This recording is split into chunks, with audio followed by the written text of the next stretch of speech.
Bonjour, je suis Pierre Licia, je suis candidat à la mairie du 18e arrondissement de Paris et je suis place de la Chapelle où je retrouve Jean-Michel, une des figures emblématiques du combat que mènent les riverains pour améliorer la qualité de vie dans le quartier.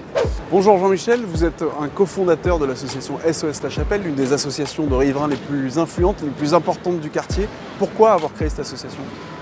On a créé cette association parce que moi ça fait 15 ans que j'habite le quartier et au fil des années on a vu le quartier se dégrader, les commerces partir, les trafics arriver dans le quartier, la vente à la sauvette envahir nos trottoirs et donc face à l'inaction des pouvoirs publics et de la mairie, on a décidé de faire entendre nos voix et on a créé SOS La Chapelle. Aujourd'hui SOS La Chapelle c'est des centaines d'adhérents ou soutiens qui sont animés par la seule et même volonté de pouvoir vivre en toute tranquillité et toute sérénité dans son quartier.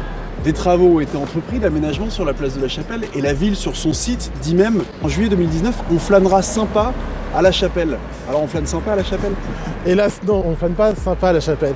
Effectivement des travaux ont été réalisés. On a élargi les trottoirs, on a agrandi un square, mais tous ces travaux-là ne répondent pas et ne résolvent pas les problèmes. Élargir des trottoirs, ça élargit les trafics, ça élargit les vendeurs à la sauvette. Les squares ne sont absolument pas réappropriés par les familles.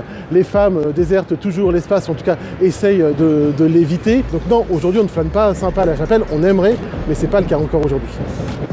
Finalement, pourquoi est-ce que les choses ne changent pas dans le quartier ? La réalité, c'est qu'aujourd'hui, les élus ne connaissent pas le quartier et ne connaissent pas le quotidien des habitants. Ils minimisent les choses et stigmatisent les habitants. Ils ferment les yeux et ça arrange tout le monde en fait que tous les problèmes soient concentrés dans un seul endroit. Vous le savez, nous ne sommes absolument pas du même bord politique.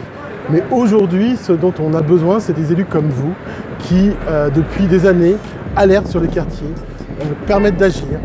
Vous êtes le poil à gratter de l'arrondissement et vous avez mis en lumière les problèmes qu'on peut avoir. Moi aujourd'hui, j'ai choisi un projet pour mon quartier, pour mon arrondissement. Je n'ai pas choisi une étiquette politique. J'ai décidé de m'engager sur votre liste pour justement être à vos côtés pour faire bouger le quartier, faire bouger le 18e arrondissement.